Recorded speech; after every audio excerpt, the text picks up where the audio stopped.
here's us doing the thing. Uh-huh. You have more profoundly cozy, enormous sippy cup. Yeah, this is 40 ounces. And I guess the question of the hour is it enough? I started writing a song about this topic just coincidentally. I haven't finished it because songs sometimes take time. Yeah. But there's a bridge that goes, loneliness is a form of starvation. Loneliness, it's as bad for you as vaping.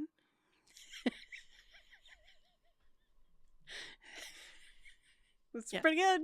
The first verse goes, it's okay to have needs. It's okay to have needs. It's okay to have needs like everybody. It's okay to have needs. It's a good camp song. Yeah. Camp for... I was trying to think of like a specific category of humans that it applied to most, but like, oh no, it's everybody. All of us have been taught that we're not allowed to have needs. Yeah, and that we should feel guilty for asking people for help. We feel guilty for having the need in the first place. Mm-hmm. We feel guilty for requiring help in fulfilling the need. We feel guilty for asking for the help. So the connection between the last episode and this episode, in my mind, is that we talked about the difference in levels of analysis, where a thing that is true at the population level doesn't have anything to do with what's true at the individual level. So we talked about how, yes, at the population, humans are a sexually dimorphous, sexually reproducing species. At a population level, that's true. And that has nothing to do with how individual humans either have their biology organized or experience their gender. Mm-hmm. And we know this from generations of science. And when I was in my doctoral program, I studied complexity theory and dynamical systems modeling.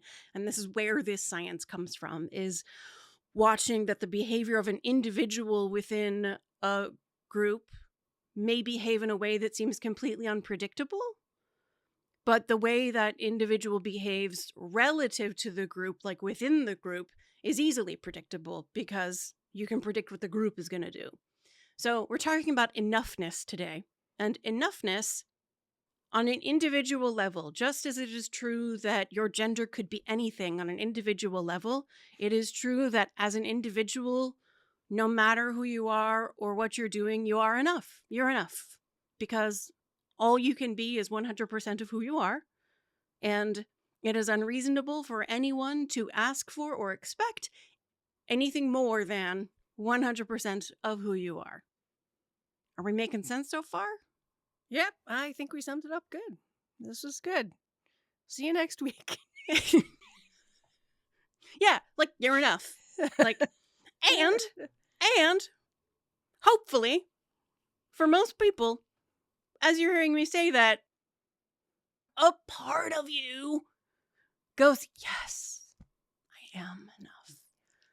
Oh, I needed to hear that. I am enough. I am enough. I'm doing enough. I have enough. I am enough. And then there's another part of you that's like, that's not true. If I were enough, I wouldn't have all these needs. If I were enough, the people around me would not have all these unmet needs. I would have met all the needs of all the people who need things from me. That's how I would know I was enough, is if nobody around me needed anything more from me, and I didn't need anything more from them. And that's the part where we transition out of the individual level of analysis to the group level of analysis. We made it gentler in Burnout than the way I originally wrote it.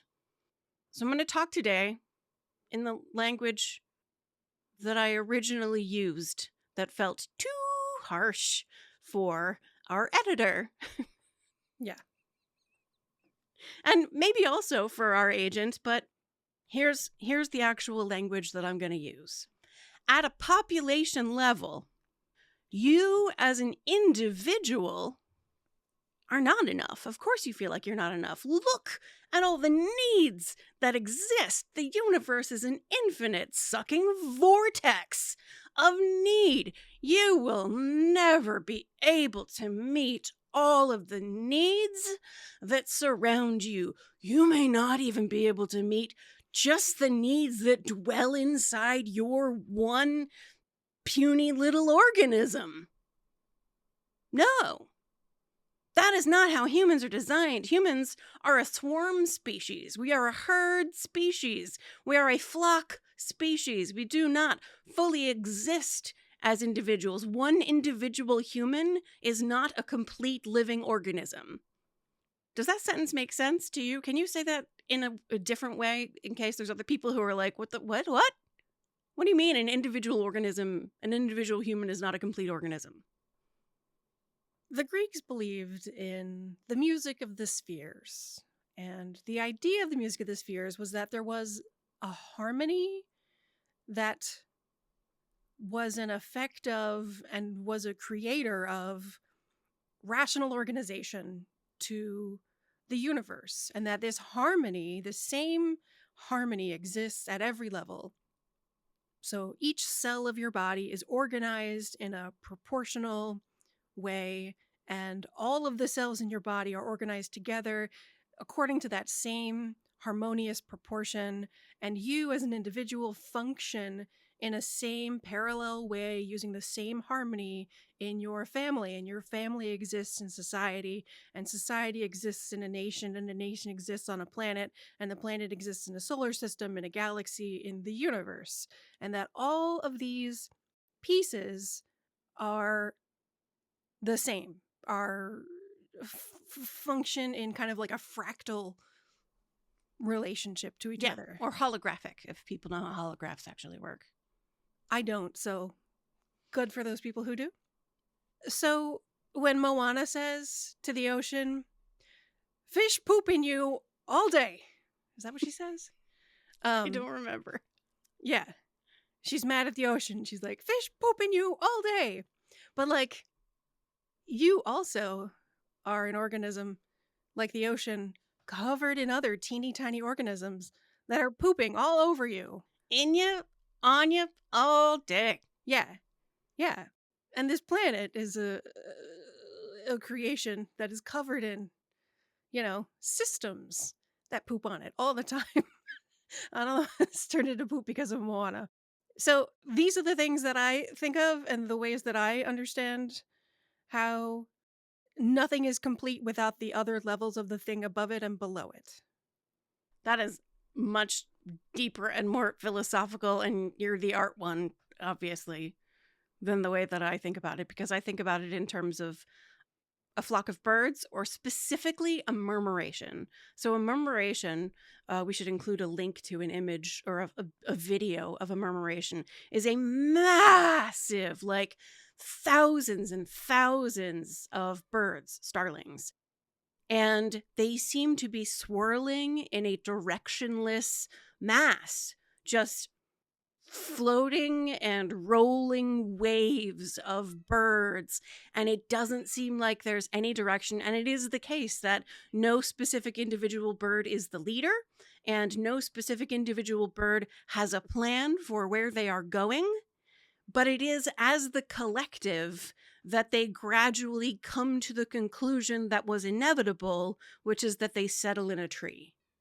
And you see that there are some birds who fly past the tree 3 or 4 times before they settle in the tree. But they will inevitably settle in the tree because the rules that they're following are, I want to stay within X distance of my neighbors. And so because every individual bird is following their neighbors, some of those neighbors are going to hit the stimulus of the tree and be like, oh, tree good.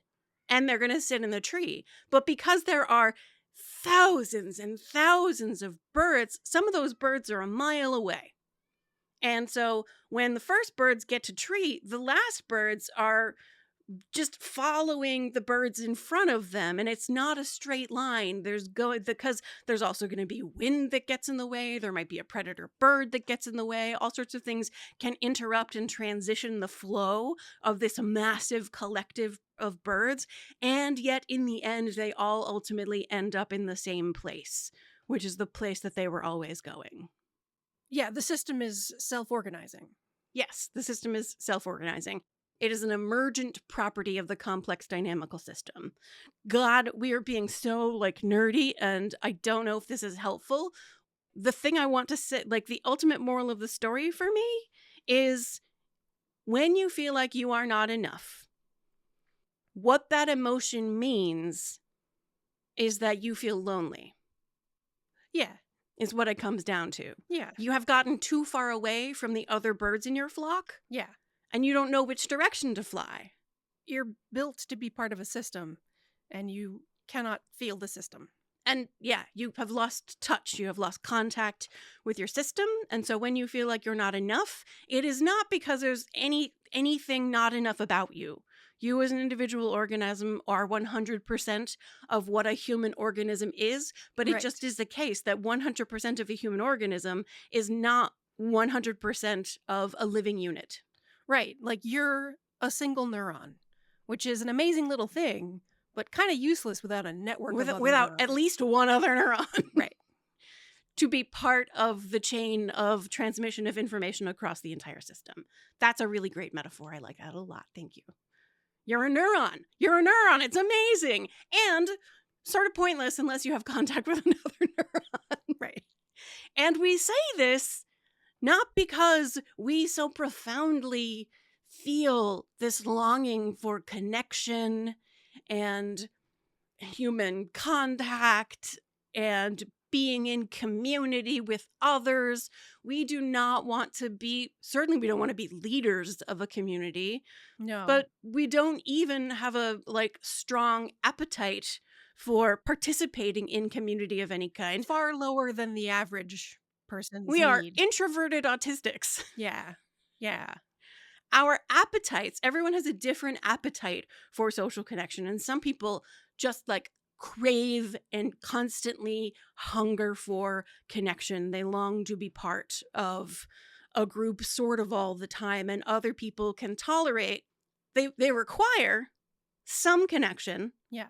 and they can tolerate a small amount. And then they need to like go back to individuation. Yeah.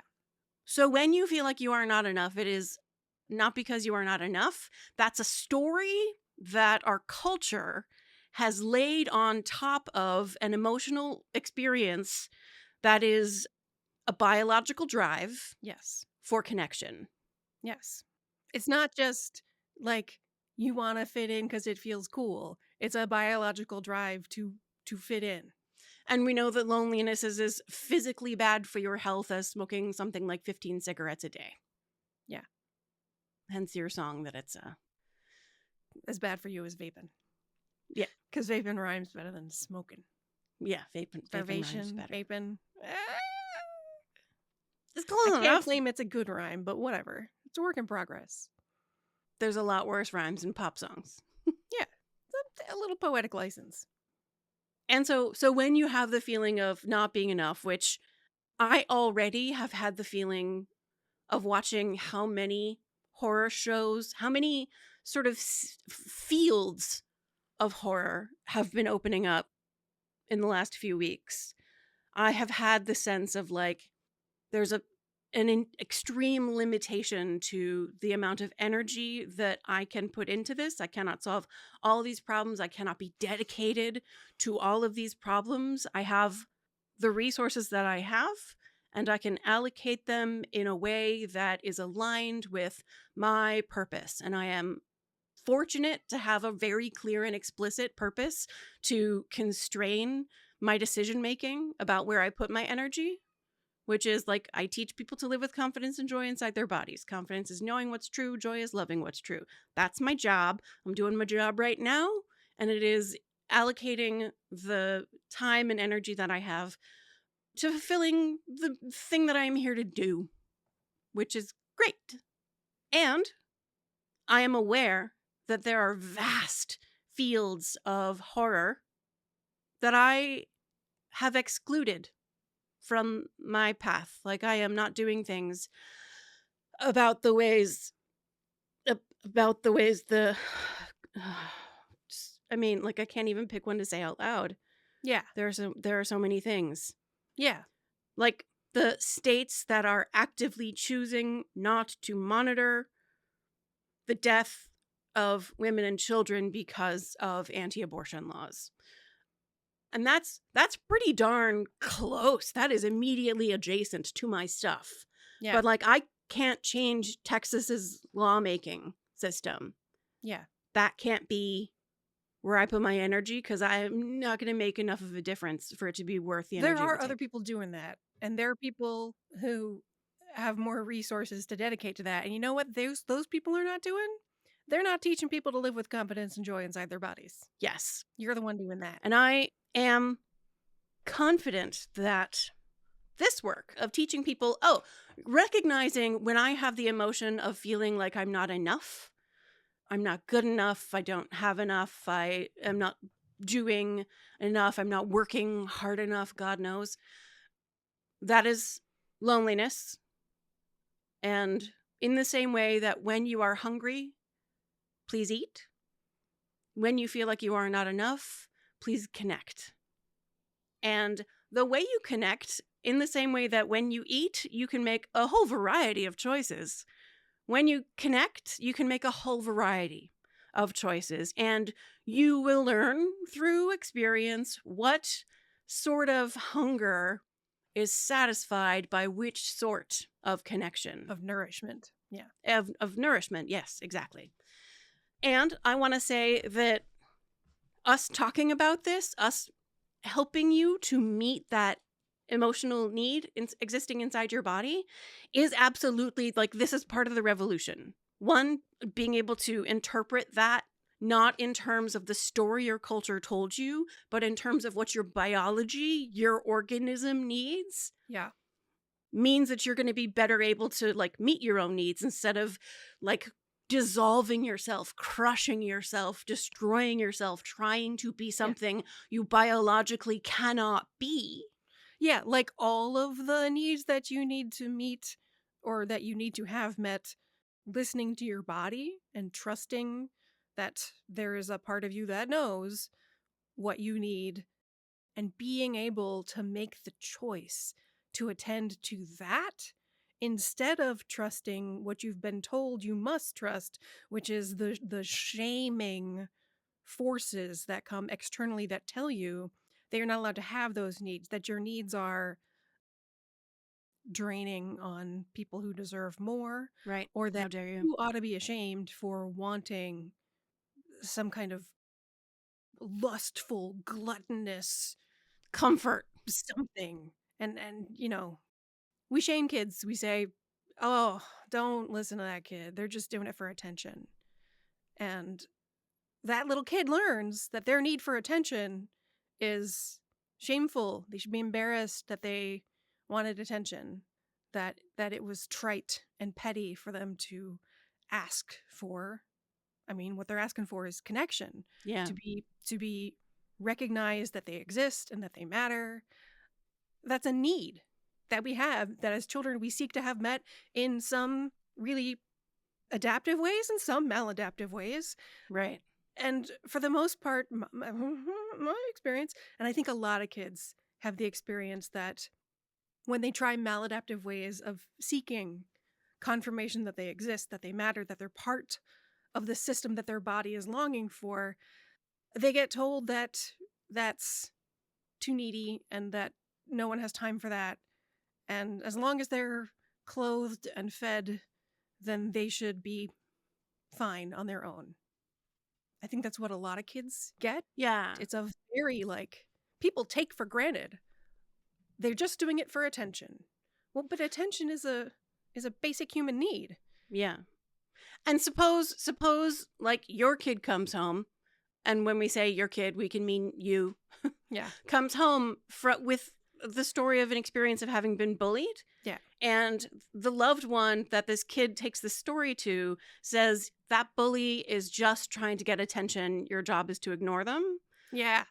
On the one hand, that's probably a functional way to get the bully to get the person to leave them alone because they are looking for attention. But when you use the phrase they are just looking for attention, Right. you are framing it as if getting attention is something that is weak. Right. That's bad. And if instead, so like a simple reframe that, yeah, it's bad. How dare they? How dare they want attention? How dare they hunger for a response, a reaction from a fellow human being? Yeah. So, the adult to whom the child brings the story of bullying can instead say, yeah, they're probably hungering for attention and they're doing it in a way that's hurting you, and that's not okay.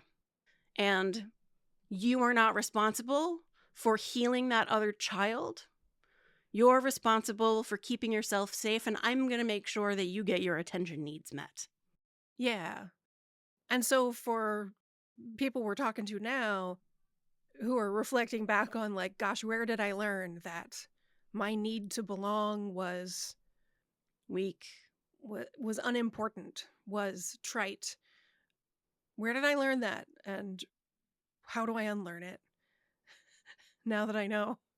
Yeah. It's hard to unlearn. It's really hard to unlearn. Yeah. To unlearn that there's something wrong with you if you have a need to belong. Yeah. All of this, of course, is different depending on how you were raised in terms of your gender. Yeah. On the one hand, if you got socialized as a girl, then you were probably trained always to be in connection and especially always to be of service to others. But you were also derided for that. Oh, yeah. Because it's the girl thing. It's contemptible. Yeah. I guess you all have to go to the bathroom at the same time. Right.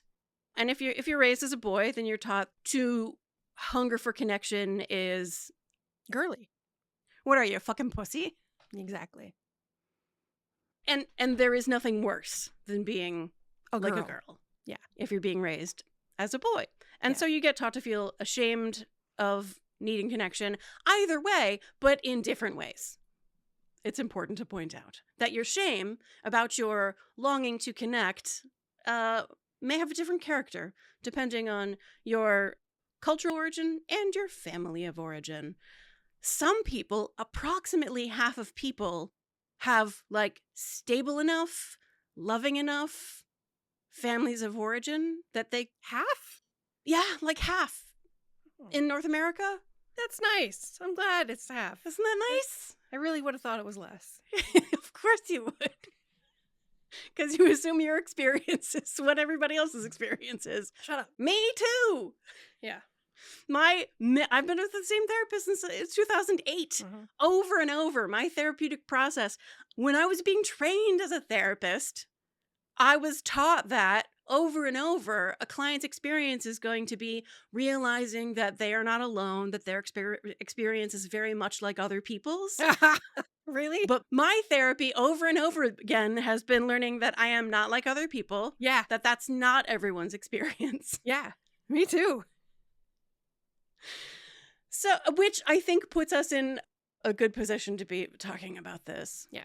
The moral of the story is that when you feel like you're not enough, that's your body craving connection. Yeah. And all those other thoughts, it is going to be so, what a powerful journaling exercise it can be to write down all the thoughts that you have, the whole story that you have been taught to tell yourself about that feeling, and all the feelings that you're supposed to have about that feeling, and all the feelings you actually do have about the feelings that you were taught to have about that feeling. Fill pages breaking down and understanding the narrative that was imposed on you by a culture and a family you did not choose. You didn't choose any of that shit. You didn't even choose to be a human-type mammal. The word trendy was kind of vilified for me. I don't know if you got this message, but to participate in a trend, fashion trend, was like, ew.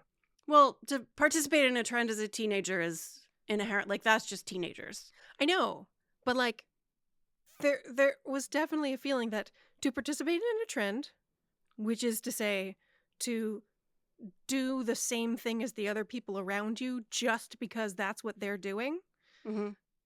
that was a stupid thing to do. That only a sheep would do that. Yeah. That it's not smart or wise. It's trite and silly. Sorry, just continuing to reflect on the ways that expressions of belonging and desire to belong were greeted. Yeah, when in reality, that's just your biology, like you Yeah. behaving Yeah. the way the people around you are behaving just Yeah. because that's how the people around you are behaving. Like that's innate human behavior. Yeah. Yeah. Yeah. And because humans are humans, we can notice that we did that and make a choice about whether or not participating in this trend is actually like good for us. Right. Which is like there's an easy conversation like about clothes. Like I'm Sure. participating in this clothing Skinny jeans. Yeah, skinny jeans. They were not. It turned out they were not a trend. They were the clothes to wear for over a decade. But I think if a thing lasts over a decade, it's not a trend. But every season there is a trend of like Right. colors people are wearing or shapes and silhouettes of clothes people are wearing. Yes. And just because it's a thing that's trending doesn't mean that it's a thing that suits you right. or matches how you prefer to be perceived by the world. Right.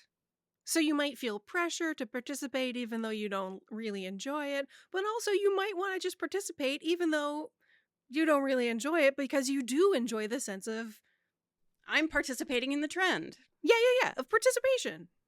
Yeah. Participation and the pleasure that we get from participation is not shameful. It is not stupid. It is not.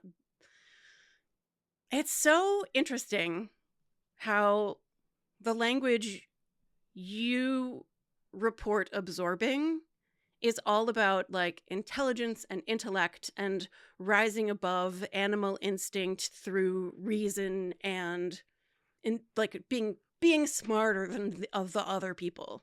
Yeah. Like those people are not as smart as I am. They are doing that because they're not as smart as I am. The way I illustrate how smart I am is by not doing that thing. Yeah. And like deep down, your body has the same hunger for connection that everybody else's body has. And you're like, I'm going to prove how smart I am by isolating myself and not meeting that need. Yep. And probably weren't even aware of it because you weren't aware that you had a body. Yeah. No. You really thought people were faking it. Yeah. That there was not like a physiological experience people had when they participated in a trend. You just thought it was superficial behavior. Yeah. Basically, my adolescence was the European Enlightenment, where they decided that reason, existence from the chin up was the only existence that mattered, and that's what made like enlightened, sophisticated, civilized people superior to the heathen. Yes. So I'm going to transition to a darker. Sorry about this. So I'm currently listening to 2 audiobooks sort of in parallel because they're both pretty difficult. And so I switch from one to the other. One of them is this book called High Conflict by Amanda Ripley, which is about how the divisiveness of our culture functions. What are the rules of engagement and how do we stop creating divisive high conflict patterns? Not conflict free patterns, but free of the kind of conflict where we demonize everybody who doesn't agree with us. Right. And the other one is called My Grandmother's Hands, which is even more difficult.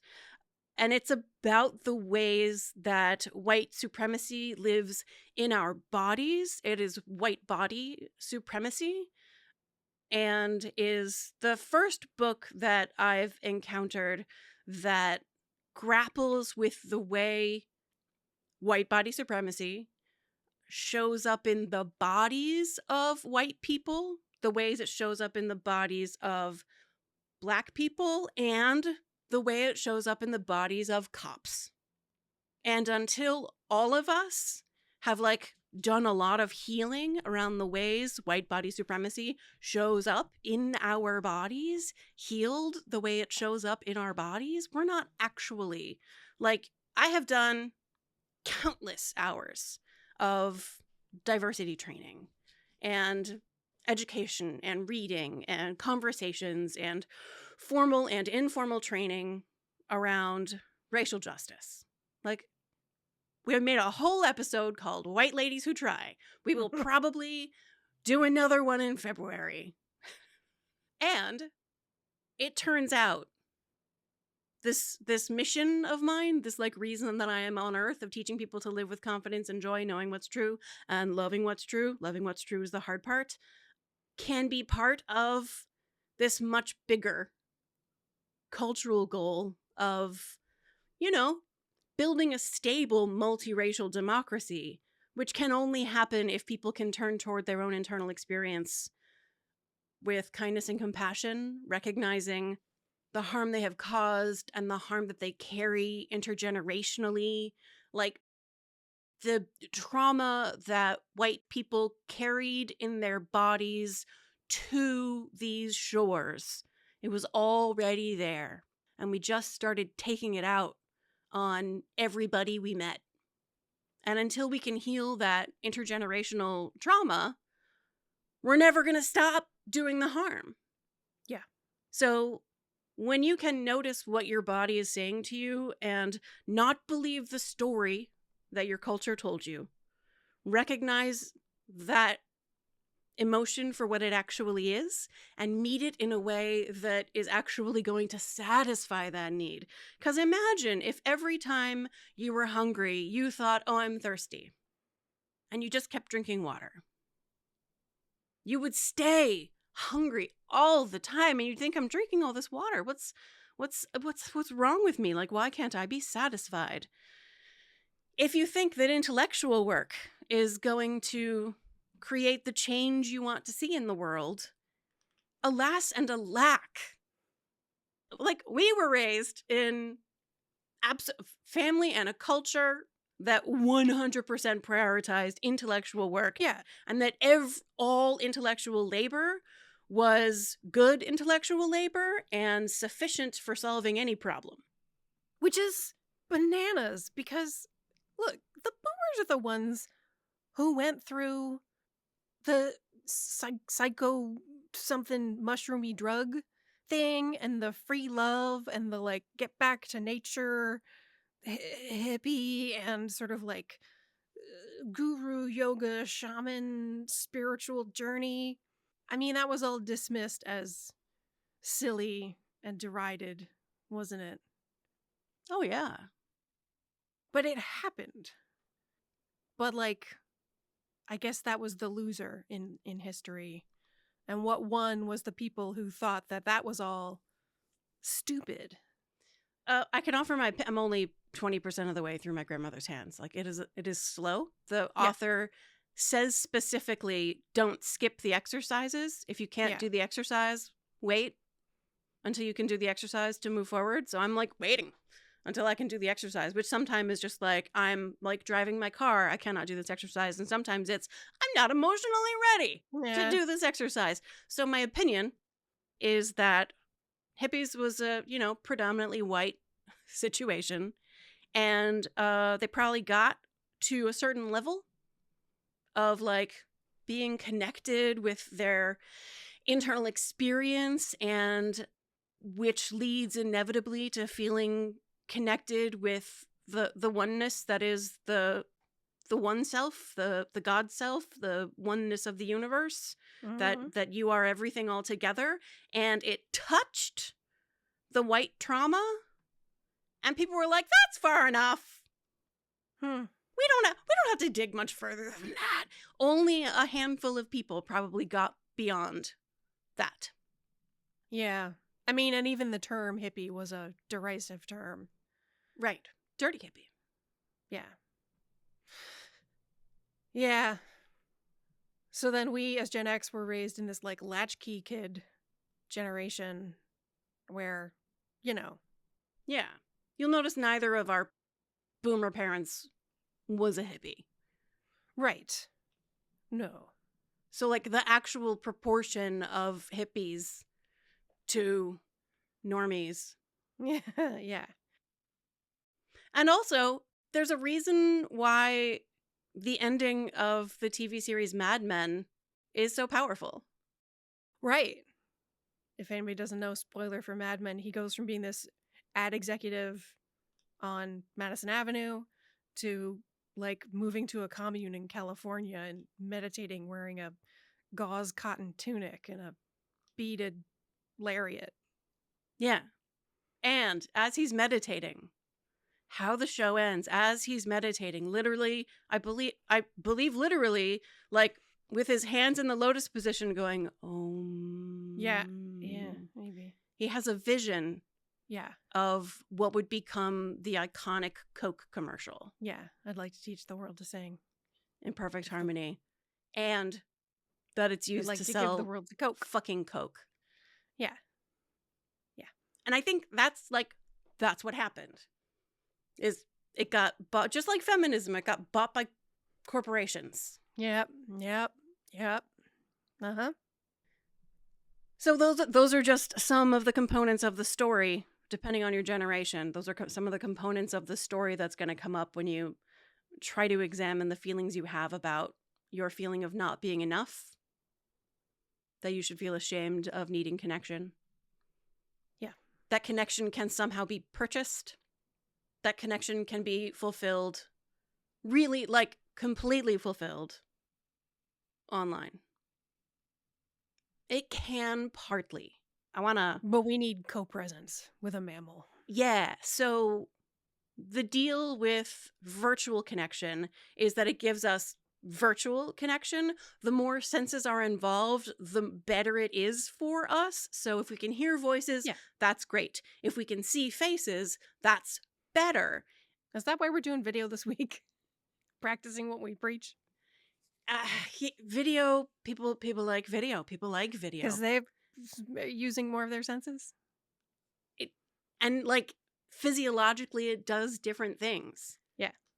To people to be able to see the faces. I'm just pointing out that this is different, and this is a good illustration about why. Yeah. I wasn't really asking. I was one of those public service questions. It was a good question. So someone else doesn't have to.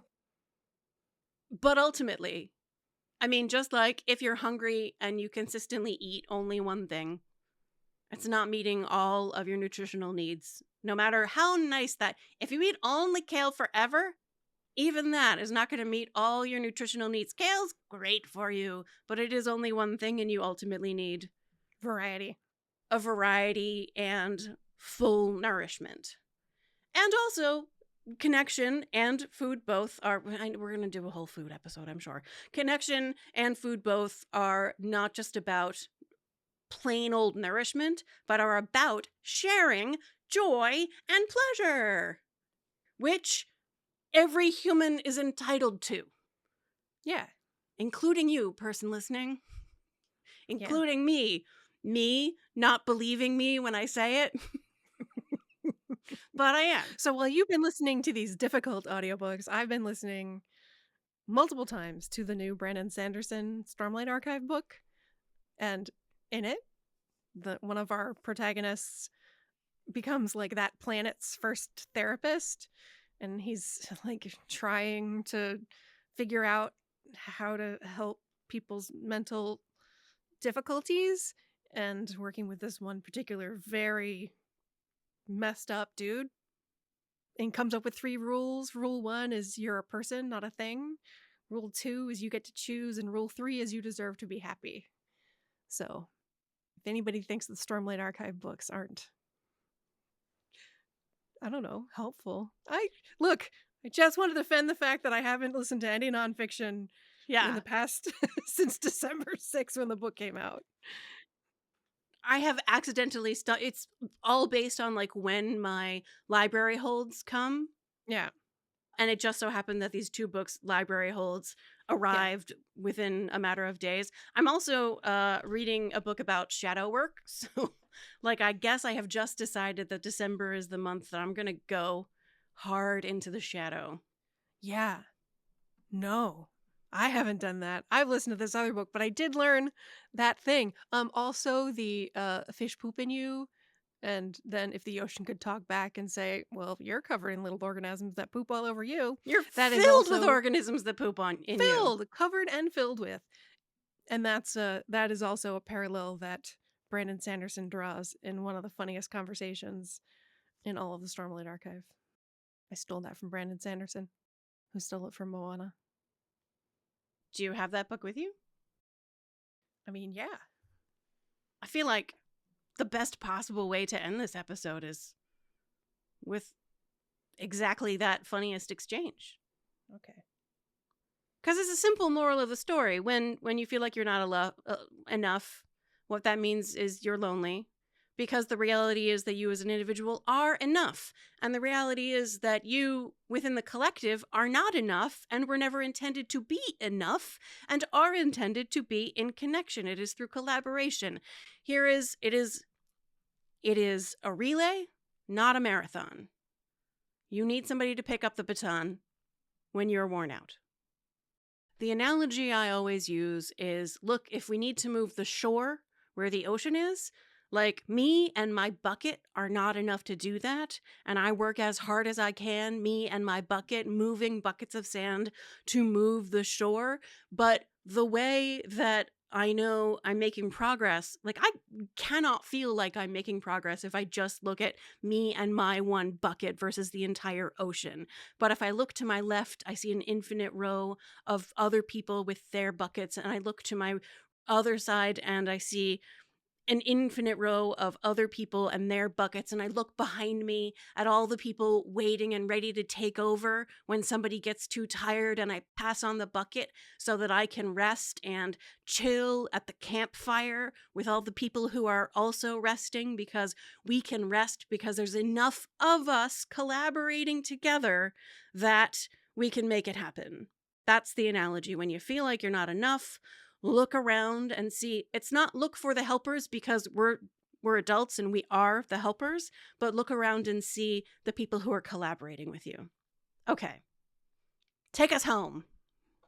So this is a conversation between a tween, maybe an early teenager named Lift, and she is bonded to a little magical creature called a Spren, whose name is Wendell, and they live inside a tower, which is also run by a Spren called the Sibling, who goes by they them pronouns. And so the tower, the Sibling, is overhearing the conversation between Lift and her Spren, and her bond with her Spren makes her a powerful kind of knight called a Radiant Knight, or a Knight Radiant. Okay, this is the conversation. You should feel grateful, the tower said. Wendell is correct. Relatively few humans are chosen for the privilege of a radiant bond. What do you know? She said. You're a building. And, the tower said. And people fart in you. Like all the time. I bet half the people in this room are doing it right now. You realize, the tower said, you are host to millions of life forms. They exist in your gut, on your skin, all over you. What? Lift said. Oh, Wendell said. I've heard of this. Germs, yes. Wisdom of the heralds. People with very detailed and specific life sense can feel them, I'm told. Millions upon millions of tiny creatures living on the skin of humans. They particularly like the hair follicles, the tower said. I can feel them on you, Lift.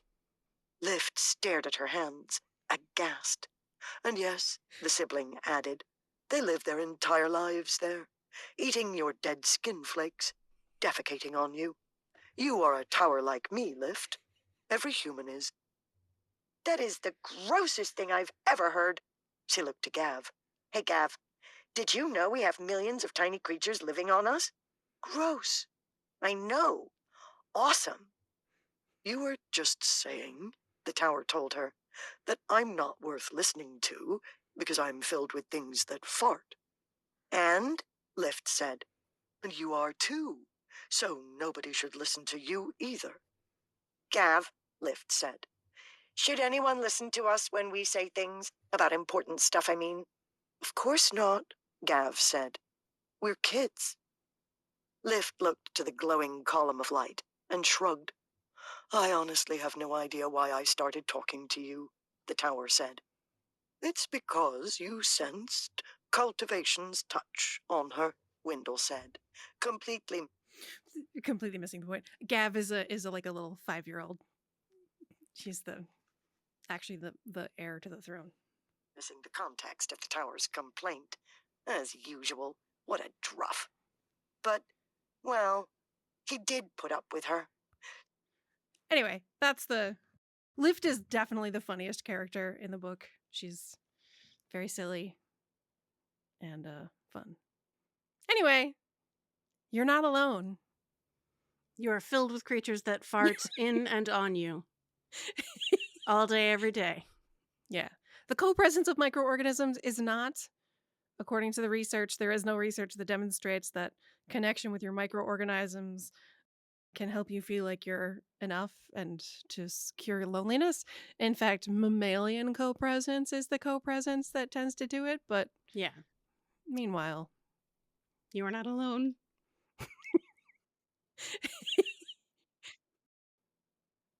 Shortest episode yet of the Zombie Apocalypse edition because it's a simple message that is it takes practice to fully grasp that, like, when you find yourself beating yourself up for not being enough or feeling like you're not enough or feeling all the demands that are being made of you. Yeah. Too many demands are being made of you. That is the nature of 2025. It is part of why I consider it the Zombie Apocalypse edition, is because, like, the zombies are trying to eat your brain. And you got to get away from the zombies that are trying to eat your brain and go spend time with actual humans or dogs. Dogs can be better. Horses, mammals. Spend time with mammals. it requires help not to feel alone. You need other people to. That's the bubble of love that I'm sure we'll talk about again. Oh, and if I finish the song, I'll record that in a couple of weeks, probably. And we'll be back with you next week. And we hope you'll join us.